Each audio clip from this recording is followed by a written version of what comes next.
बिस्मिल्लाहिर्रहमानिर्रहीम। अस्सलाम वालेकुम प्यारे बच्चों, आज हम द ईगल की एक्सरसाइज करने जा रहे हैं।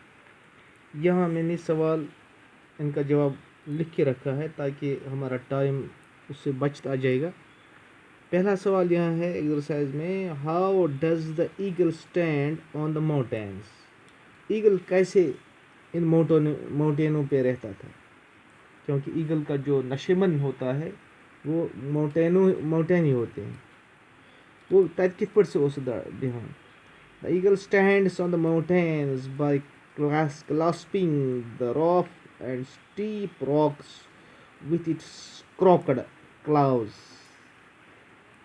देखो यहाँ हैंड्स है, एक्चुअली ईगल के हैंड नहीं होते, तमिस अथ आसा कि उसकी तमिस क्लाउज पंज आसान तमिस सो उस रटा हम स्टीपड रॉक्स हम खेंगर वाजिन कनियम आसान अमेन हस रटान सह rocks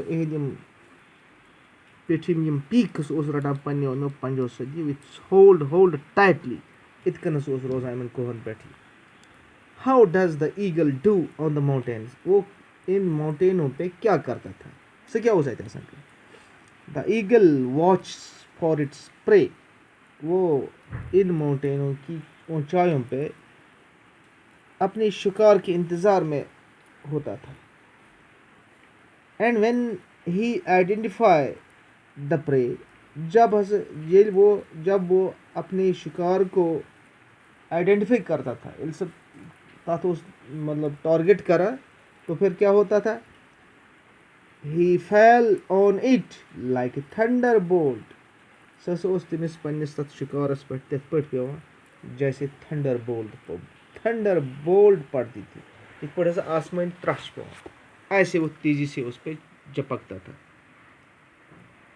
What is the eagle compared to in the end? Why?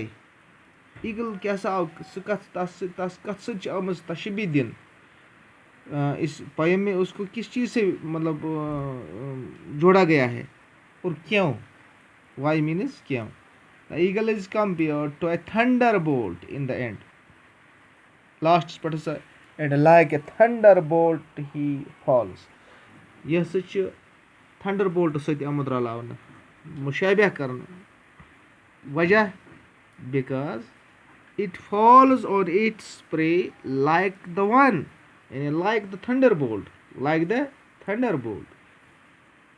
सच पेवान पन्निस प्रेस पे जैसे थंडरबोल्ट पड़ती है अचानक, जिसका कोई प्रोग्राम नहीं होता, कोई कैलेंडर नहीं होता है, एकदम पड़ता है अपने इस शिकार पे, इसी तरह ईगल भी मतलब इत पर थंडरबोल्ट अचानक पेवान ज़बरदस्त पेवान तमुक अटैक, और इसी तरह ईगल का भी अटैक अपने शिकार पे ऐसे ही होता है जैसा थंडरबोल्ट होता। Pick out the rhyming words from the poem. Rhyming words लेकिन कहाँ से हमें लाने हैं, पोएम से हमें। देखो यहाँ हैंड्स है, लैंड्स है, स्टैंड्स है, इसी तरह क्राउल्स है, माउंटेन्स, थंडर नहीं क्राउल्स वाल्स फॉल्स, इनको कहते हैं हम आवाज़ अगो हम मानी। राइमिंग वर्ड्स इन वर्डों को कहते हैं जिनकी आवाज़ एक जैसी होती है, मसलन बॉल, फॉल, कॉल, टॉल, इसी तरह पेन, हेन, टेन एट्सट्रा। यहाँ हमें सिर्फ पोइम से ही ये राइमिंग वर्ड्स निकालने, मैंने यहाँ लिख के रखे। अब यहाँ लैंग्वेज वर्क, इसको हमें complete the summary of the poem by filling in the words from the books, ऐसे बुक्स से बुनकिन थमित, ताकि ये समरी पोएम हो जो मुख्तसर लुबाब वो हमने यहाँ बिल्कुल लिखा है एक समराइज करके। यदि पोएम मज लिखित यहाँ एक पैराग्राफ में लिखा हुआ है, और यहाँ फिल इन द ब्लैंक्स इनको देखकर इनमें मौजून लगाई। द ईगल यूजेस इट्स कम चीज़ उस कर इस्तेमाल क्लाउजेस पन पंज to hold on the steep, क्या उस रटा रॉक्स इन रॉकन हैं up high up in the sky, it is free to fly anywhere in the blue sky. The world beneath appears very small from the height. Above the mountains, the eagle looks upon